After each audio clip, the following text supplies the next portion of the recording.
Democracy has been defined in many ways. We would all agree that democracy includes government. Let's see if we can, each one of us, sharpen of democracy.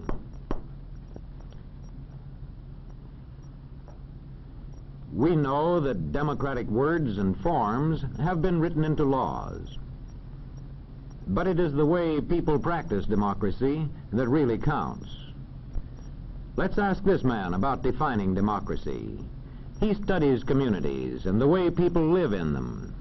He goes about his job scientifically, observing, recording, analyzing, and reporting. Well, I'll tell you one thing. Students of society have been reporting their observations and analyses for a good many centuries. And as yet, there is not one single definition of democracy that they would all accept. There's one point, however, they would all agree on, and this is it. In thinking seriously of democracy, one must define his words carefully and use them consistently. When you have your own definitions clear, you know exactly what to look for in a community. Many students agree that two important signs of democracy are shared respect and shared power. Let's take shared respect first. Sharing respect means that each shares the respect of all.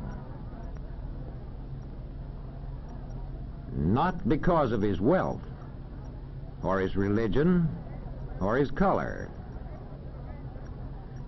but because each is a human being and makes his own contribution to the community, from healing its sick to collecting its garbage, from managing its railroads to running its trains.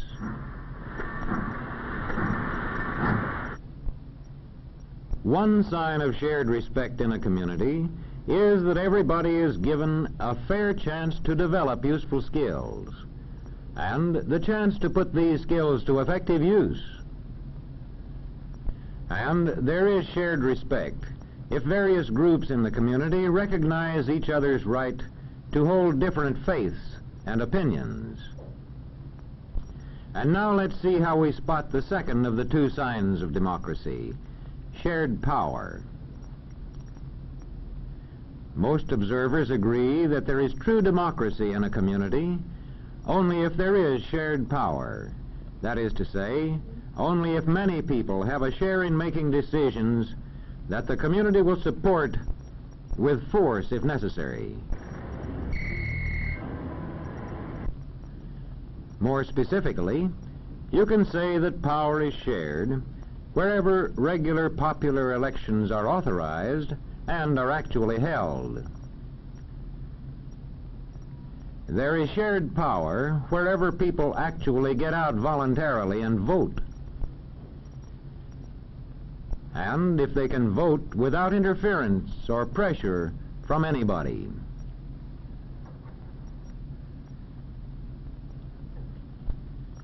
There is shared power if office holders are drawn from representative groups in society, if they include men from the farms,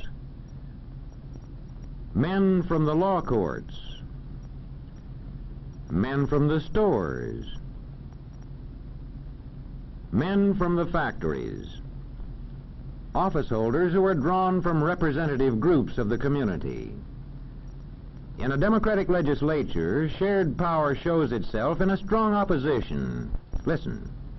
And that is why I'm confident the governor will have the support of the House on this bill. Mr. Speaker, as usual, the honorable gentleman is quite wrong.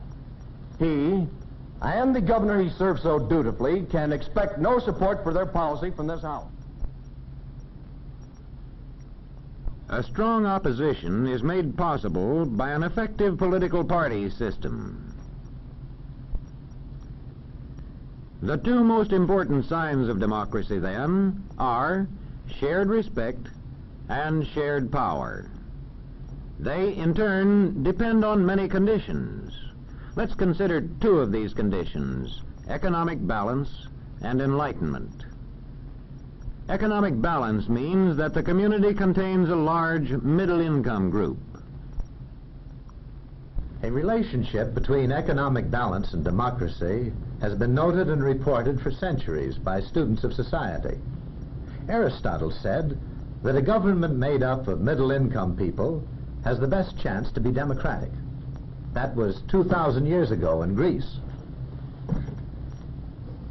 And well over a century ago in America, James Madison warned that extremes of riches and poverty set group against group.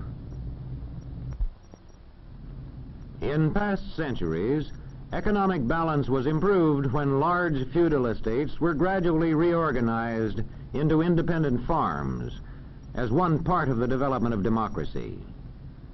This creation of better economic balance aided the further growth of democracy.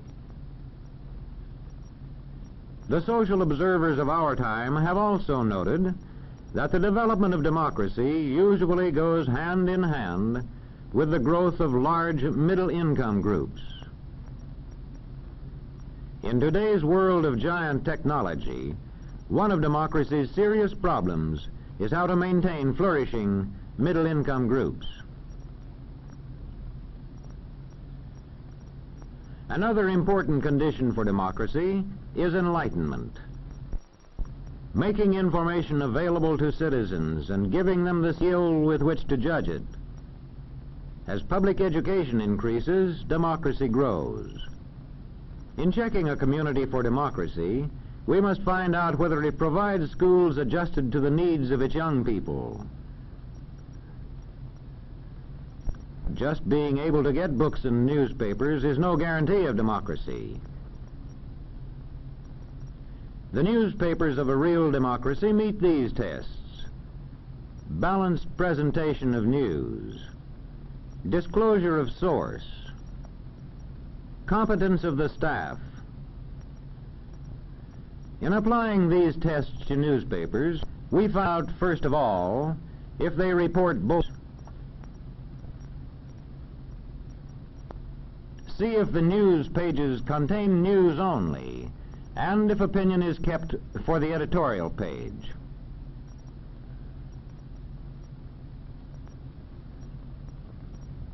Next, we see if the paper says plainly who publishes and edits it. We know which side they're on. Newspapers in a real democracy meet a third test: competence of staff. This test requires newspaper men to value accuracy and impartiality and to interpret the news skillfully for the public. The competence test also requires newspaper men to use the services of experts. I want 500 words on freedom of the press for our anniversary edition. How about it? But, Professor, you know more about the history of freedom of the press than probably any other man in the country. Yes, that's right. I mean the responsibility of a free press and other forms of communication like the radio and the movies to enlighten the people into democracy. When we examine any democratic community, large or small, or just average, we find that we can separate out two distinct signs of democracy: shared respect and shared power. They, in turn, depend on at least two conditions in the community: economic balance and enlightenment. There is no standing still. The more economic balance and enlightenment, the more shared respect and shared power. Democracy is something that's never finished. It wanes with neglect, and it grows with care. If a community works to balance its economy, and if it works to enlighten its citizens, such a community can achieve shared respect, and it can achieve shared power. By working hard at it, the citizens of any community can achieve democracy.